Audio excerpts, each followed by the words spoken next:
The summoning, he thought the silk meant honor, not erasure. He believed obedience would keep him safe. He did not know his name was about to be taken, not recorded. And he did not know the door closing behind him would never open again.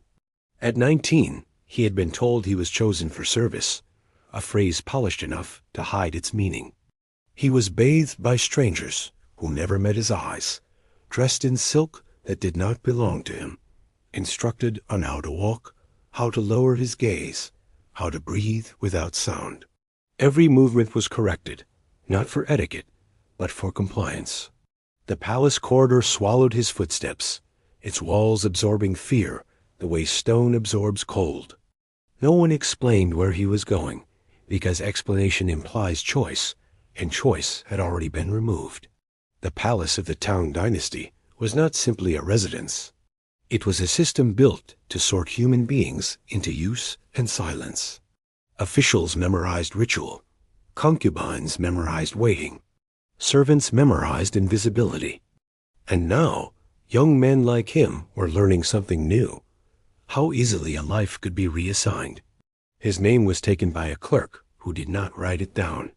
It was spoken once, quietly, and replaced by a number that would never be used aloud again.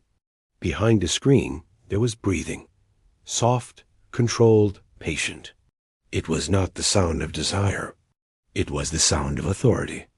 He felt it before he saw it, the weight of a presence that did not need to announce itself.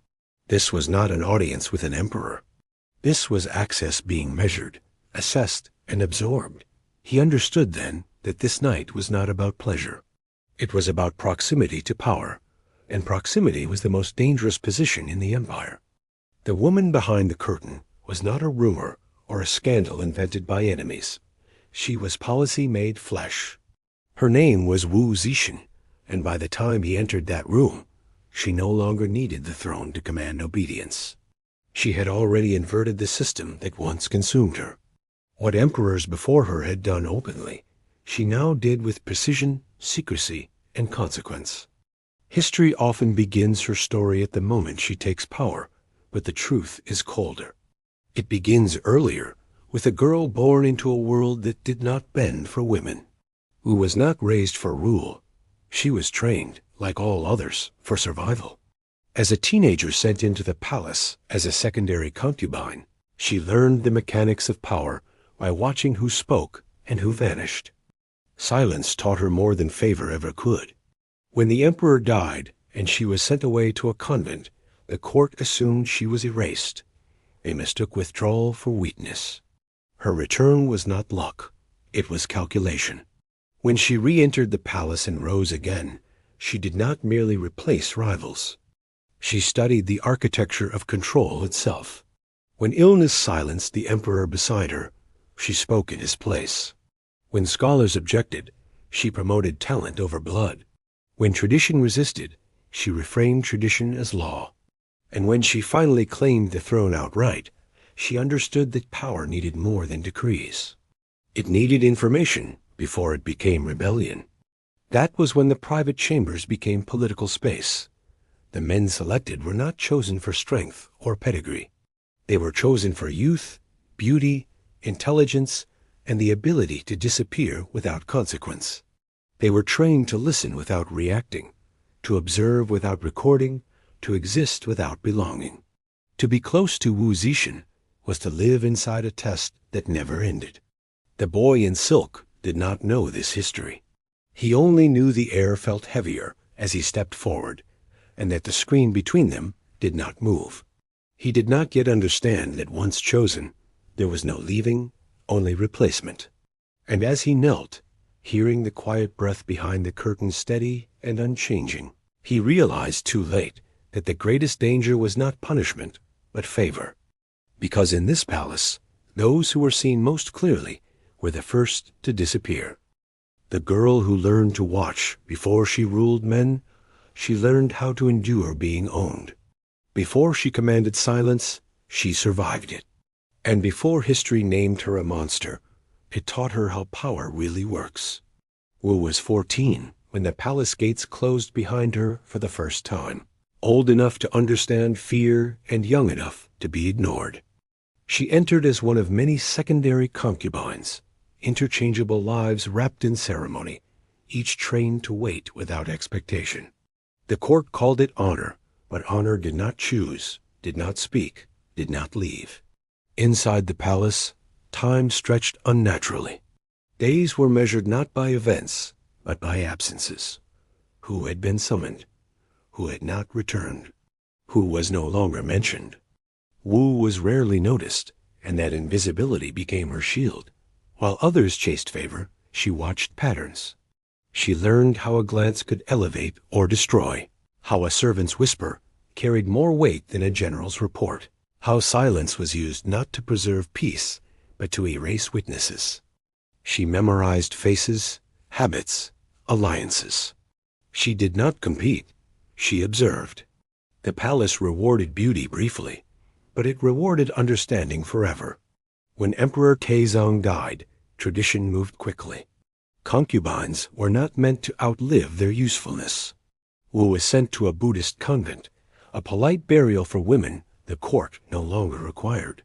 Officially, it was devotion. In reality, it was erasure. The world assumed her story ended there, shaved hair replacing silk, prayer replacing ambition. But the convent did not empty her mind. It sharpened it. Isolation gave her clarity. She understood then that the system did not hate women. It consumed them. It rewarded obedience and punished memory. So Wu did the opposite. She remembered everything. Names, slights, structures. And when fate cracked the door open again, she was ready. Her return to the palace defied every rule that claimed to protect order. She came back not as a ghost, but as a consort to the new emperor, Gaozong, the son of the man who once owned her future. The court whispered. Scholars protested. No precedents justified her presence. But Wu did not ask permission. She brought leverage. She brought timing. And she brought an understanding of power that none of them possessed. As the emperor's health weakened, her influence strengthened. She listened while others spoke. She watched while others celebrated. Decisions began passing through her hands before they were announced. Officials found themselves promoted or dismissed without knowing why. Rivals disappeared without accusation. Blood was rarely visible. Absence was enough. When she finally declared herself emperor, the empire trembled, not because she was cruel, but because she was efficient. She promoted commoners who performed and punished nobles who failed. She reorganized institutions that had rotted under tradition. The law obeyed her because it worked. But legitimacy does not quiet fear, and fear was everywhere. Wu understood something the men before her had never questioned. Intimacy was power. Proximity was surveillance. For centuries, women's bodies had been used to stabilize rule, traded for heirs, alliances, and loyalty. Wu reversed the direction, not out of indulgence, but out of strategy. She created a space where closeness to the ruler meant exposure, where beauty became liability, and where favor was temporary by design. The men selected for her private chambers did not understand this at first. They believed they were chosen for desire. They were wrong. They were chosen because they could be broken, reshaped, and replaced. Each one was a test, not of loyalty, but of control. And as the palace adjusted to this new, unspoken order, one man rose faster than the rest, mistaking proximity for protection, unaware that being closest to the throne only made the fall more precise. When power changed direction, what emperors had done openly for centuries suddenly became unforgivable, not because it was cruel, but because it was reversed. The court did not fear desire. It feared losing control of it. When Wu Zetian secured the throne, the empire expected chaos, bloodshed, or collapse. None came. Instead, something far more unsettling unfolded. The machinery of the state continued to function, smoother than before, but the direction of power had shifted. Ministers bowed, laws were enforced, borders held. Yet beneath the order, a silent panic spread. Because the old assumptions no longer worked, The ruler was no longer predictable. The rules that had protected men for centuries no longer applied. For generations, emperors had maintained vast harems, selecting women as symbols of dominance, fertility, and political alliance. No one questioned it. It was tradition, framed as necessity. But when Wu Zetian mirrored the same structure, the court recoiled. Not because it was immoral, but because it exposed a truth they had never wanted named. The body had always been political. She had simply removed the illusion. Wu did not announce the change. There was no decree declaring a new order of intimacy. It emerged quietly through administrative language and ceremonial titles. The Kangen was presented as a religious and cultural institution, a place of ritual service and private council. In reality, it became something else entirely. A controlled space where selected men were brought close to the ruler, not to rule beside her, but to be studied, tested, and used. The selection process was meticulous. Officials were encouraged to offer sons and relatives as gestures of loyalty. Agents traveled discreetly through provinces, observing young men in academies, temples, and markets. They were not chosen for ambition or strength. Those were liabilities. They were chosen for adaptability, silence, and the ability to disappear without causing ripples. Youth mattered. Beauty mattered. But obedience mattered most. Once inside the palace, training began. Not in pleasure, but in restraint. They were taught how to listen without reacting, how to observe posture, hesitation, tone. They learned which questions were never asked and which answers were expected without being spoken. Their lives became structured around waiting. Waiting to be summoned.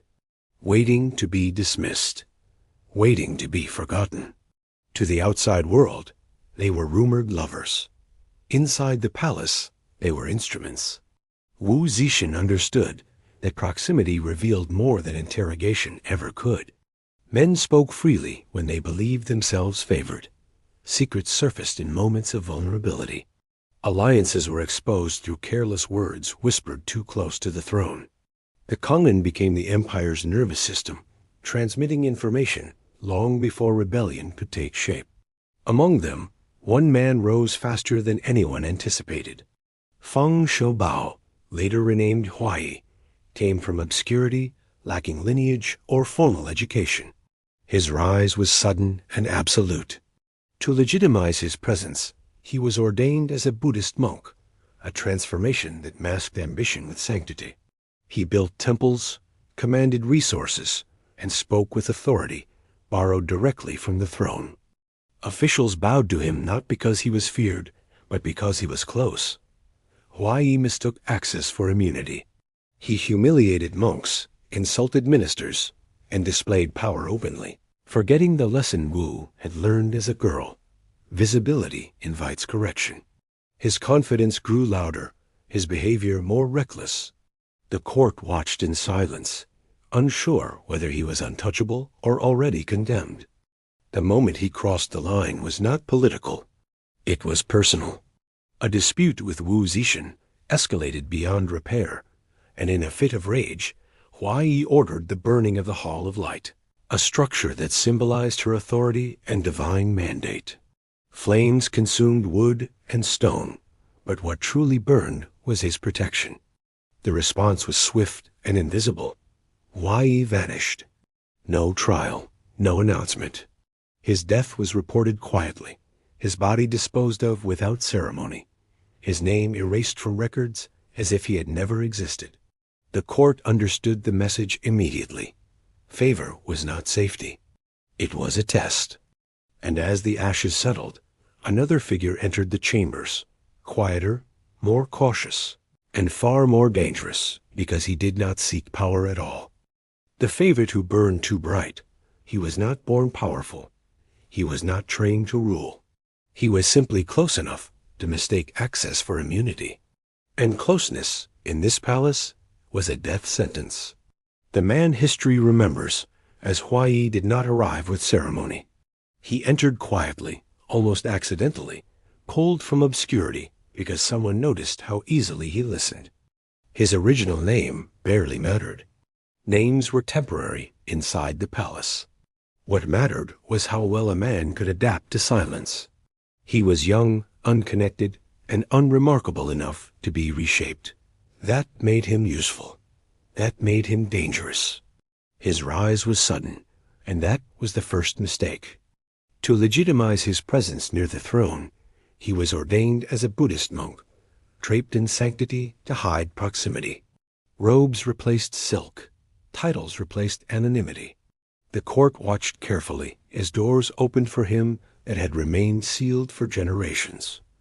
He walked where ministers waited. He spoke where scholars bowed. He did not command armies, yet soldiers cleared paths for him. He did not pass examinations, yet officials obeyed his gestures. From the outside, it looked like indulgence. From inside the palace, it was surveillance perfected. Huai was not merely a companion.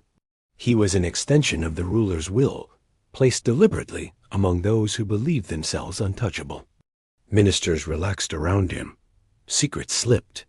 Complaints surfaced. Disloyalty revealed itself without interrogation. Power always speaks when it thinks it is safe.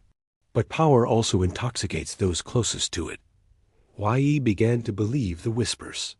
He began to enjoy the fear in others' eyes. He humiliated senior monks publicly, certain that religious robes shielded him. He mocked officials, confident that proximity to the throne meant protection. The palace did not correct him. Silence, after all, is not mercy. It is measurement. Wu Zetian watched without interruption. She had learned long ago that arrogance reveals more than obedience ever could. Huai's confidence grew louder, his movements less careful. He forgot that the palace rewarded usefulness, not loyalty. He forgot that visibility invited correction. Most dangerously, he forgot that favor was not affection. It was a test with an end. The breaking point did not come from politics. It came from pride. After a dispute with the empress, Huai crossed into unforgivable territory. In an act that stunned even those accustomed to excess, he ordered the burning of the Hall of Light, a structure that symbolized Wu Zetian's authority and divine mandate. Flames tore through wood and stone, sending smoke across the capital. The message was unmistakable. He believed himself beyond consequence. The palace responded with silence. No arrest followed. No public outrage. No emergency council. The calm was more terrifying than punishment. Days passed. Huai was not summoned. His name was not spoken. Servants avoided the corridors he once occupied. Then, without announcement, he vanished. No trial recorded his crimes. No edict explained his absence. He was ambushed quietly, killed without ceremony, and erased with precision. His body was disposed of. His titles dissolved. His existence was reduced to whispers that carried no proof. The court understood immediately. Favor was not safety. It was exposure. To be close to Wu Zetian was to live inside a narrowing circle, where every step forward reduced the space to retreat. Those who rose too fast fell without sound. Those who believed themselves loved were already condemned. After Huai, the selection changed. The next man was quieter.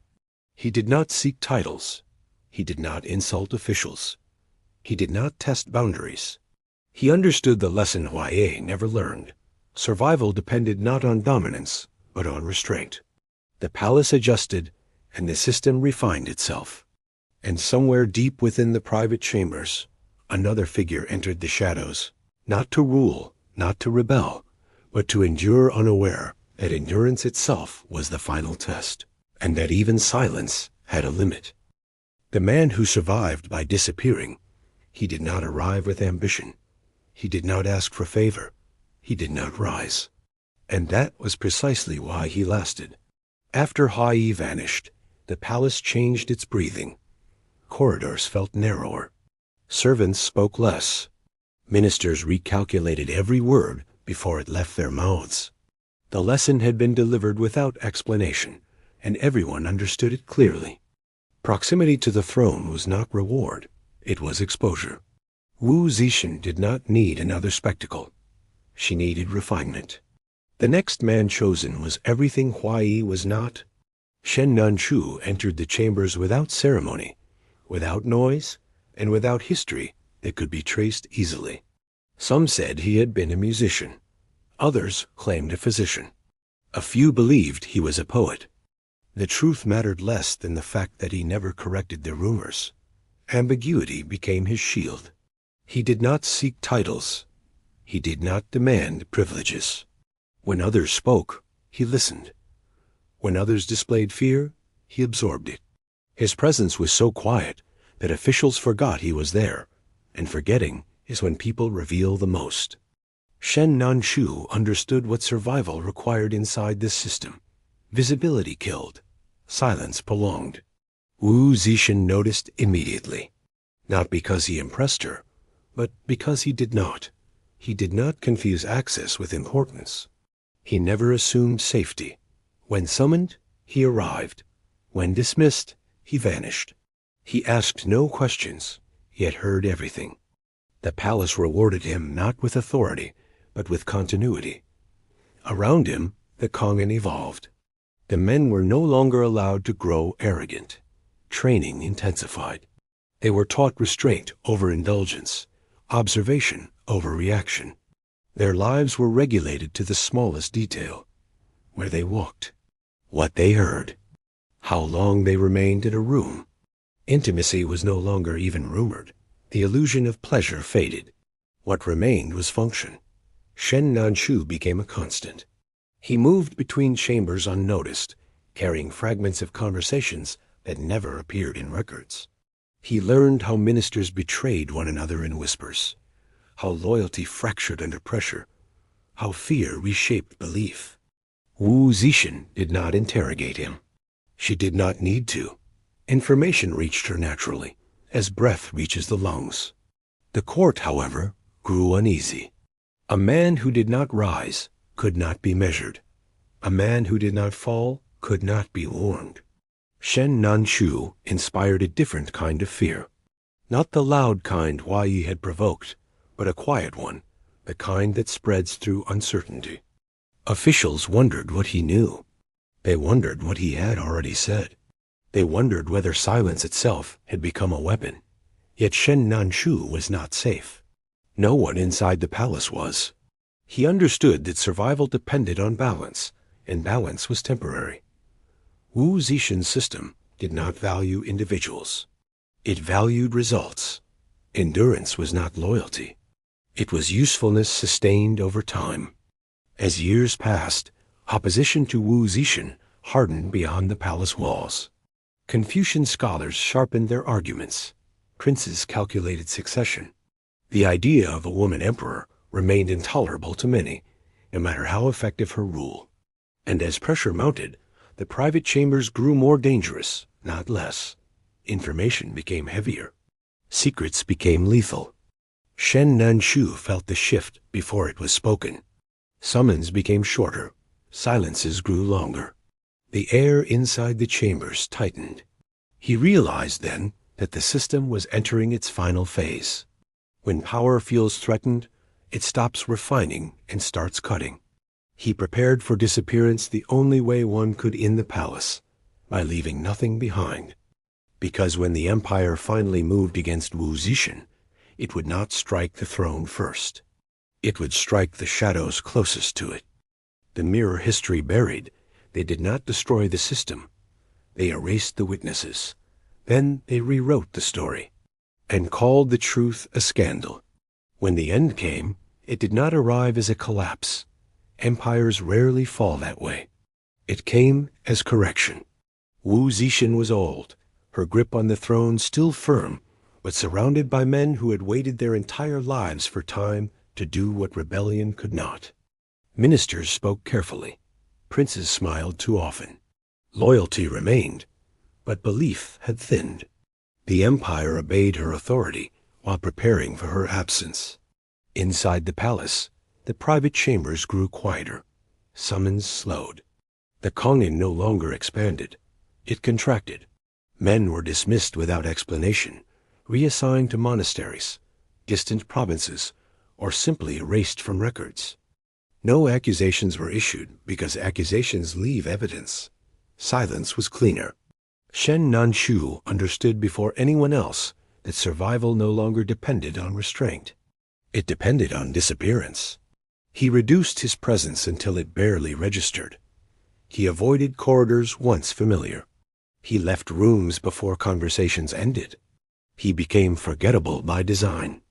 In the palace, being forgotten was the closest thing to freedom. When Wu Zetian was finally forced to abdicate, there was no public reckoning, no trial, no execution. She was allowed to live because killing her would have admitted she mattered too much. The new rulers restored the Tang Dynasty and immediately began repairing something far more fragile than law, narrative. Records were revised. Language was sharpened. What had been governance became perversion. What had been policy became excess. The male harem vanished from official history first. Names were removed, roles blurred, functions rebranded as rumor. What could not be erased was distorted. Wu Zetian was no longer remembered as an efficient ruler who weaponized proximity. She became something simpler, safer, and more controllable. A monster driven by desire. The irony was deliberate. Male emperors with thousands of concubines remained symbols of strength. A woman who mirrored the same structure became proof of moral decay. History did not condemn the act. It condemned the inversion. The mirror was too clear, and mirrors are dangerous to those who benefit from forgetting. The men were never mourned. No monuments marked their absence. No families were compensated. Their lives had been reassigned, not lost. Shen Nanku's fate was never recorded. Perhaps he reached a monastery. Perhaps he died anonymously. Perhaps he succeeded at what Huai never understood, lasting by leaving nothing behind. Wu Zetian died years later, buried with honors she no longer controlled. Scholars debated her cruelty and ignored her systems. Texts accused her of indulgence and overlooked her efficiency. The truth survived only in fragments, hidden in contradictions scholars preferred not to reconcile. Because if history admitted what she truly built, it would have to admit something far more unsettling.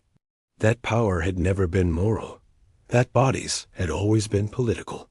And that what terrified the empire was not what Wu Zetian did, but how clearly she exposed the rules everyone else followed without question. In the end, the male harem was not a deviation. It was a revelation.